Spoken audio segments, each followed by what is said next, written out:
Let's begin with a simple question. Have you ever noticed how some atoms seem more generous with their electrons than others? That's the beauty of coordinate bonding, a special kind of sharing where one atom donates both electrons in a bond. A coordinate bond, also called a dative covalent bond, is formed when both the bonding electrons come from the same atom. It's like saying, "Don't worry, I've got both tickets to the show."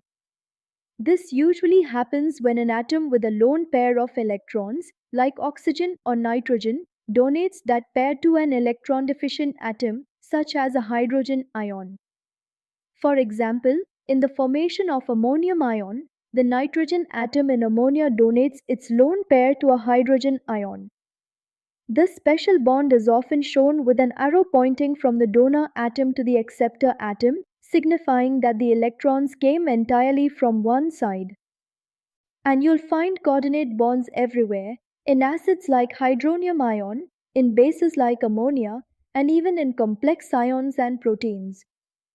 Now, let's talk about two familiar molecules, water and ammonia, and how their lone pairs make them key players in coordinate bonding.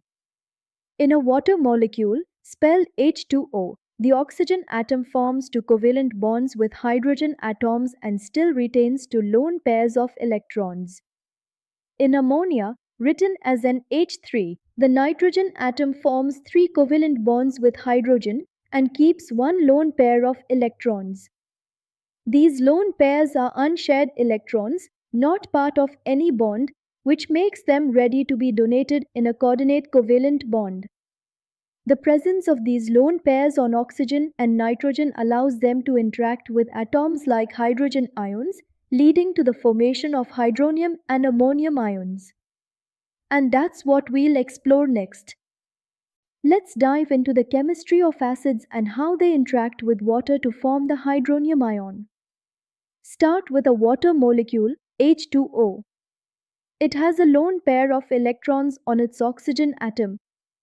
When an H plus ion or hydrogen ion is added to water, that lone pair steps in to form a coordinate bond. The reaction goes like this: water molecule H2O plus hydrogen ion H plus gives hydronium ion, written as H3O plus. In words, H2O plus H plus gives H3O plus. This results in the hydronium ion, a positively charged ion with three hydrogen atoms attached to oxygen, one of them through a coordinate bond. This hydronium ion is the actual carrier of acidity in aqueous solutions, not just a concept, but a reality in every acidic solution. Now, where does that hydrogen ion come from in the first place? It comes from an acid, like hydrochloric acid. In water, hydrogen chloride, spelled HCl, dissociates into H plus and Cl minus ions. The reaction can be read as hydrogen chloride HCl plus water H2O gives hydronium ion H3O plus and chloride ion Cl minus.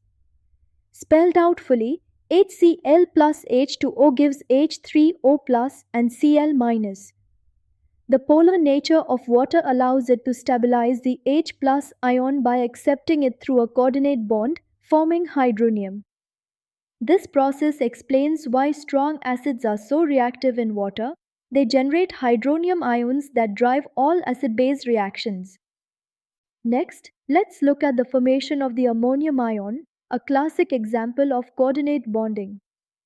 Start with ammonia, written as an H3. The nitrogen atom has a lone pair of electrons. When a hydrogen ion, H+, approaches, nitrogen donates its lone pair to form a coordinate bond with the H+. The result is the ammonium ion, written as an H4+.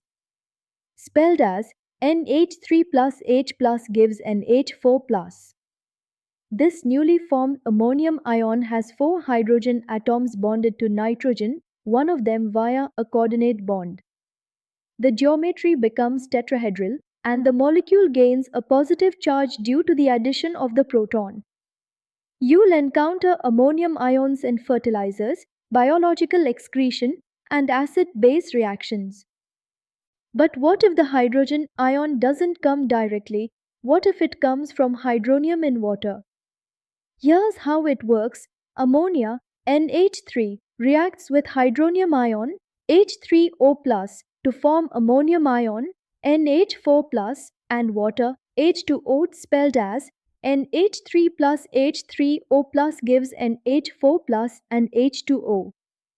In this case, the H plus from hydronium is accepted by nitrogen's lone pair, forming the coordinate covalent bond.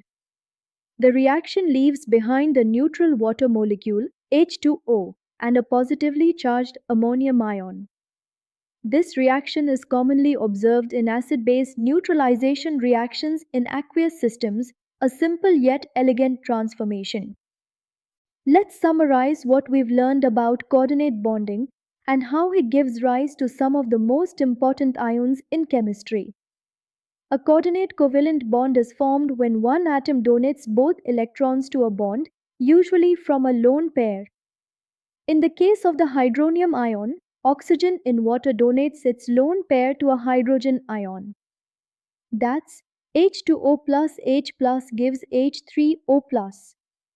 In the case of the ammonium ion, nitrogen in ammonia donates its lone pair to H plus. That's NH3 plus H plus gives NH4 plus. These ions aren't just concepts, they are active participants in all acid-base reactions and are found in everyday chemistry, from cleaning solutions to plant nutrients. So, the next time you hear about lone pairs, think of them as tiny chemical bridges forming bonds, stabilizing charges, and making the invisible interactions of chemistry come alive. And with that, I hope you now appreciate how lone pairs, though invisible, are powerful architects of chemical structures. In the next video, we'll dive into a detailed comparison of the two major types of bonding. We'll explore the properties and differences between electrovalent and covalent compounds. From melting points to solubility and conductivity, you'll see how these bonds influence every property of a substance. See you there with more molecular magic.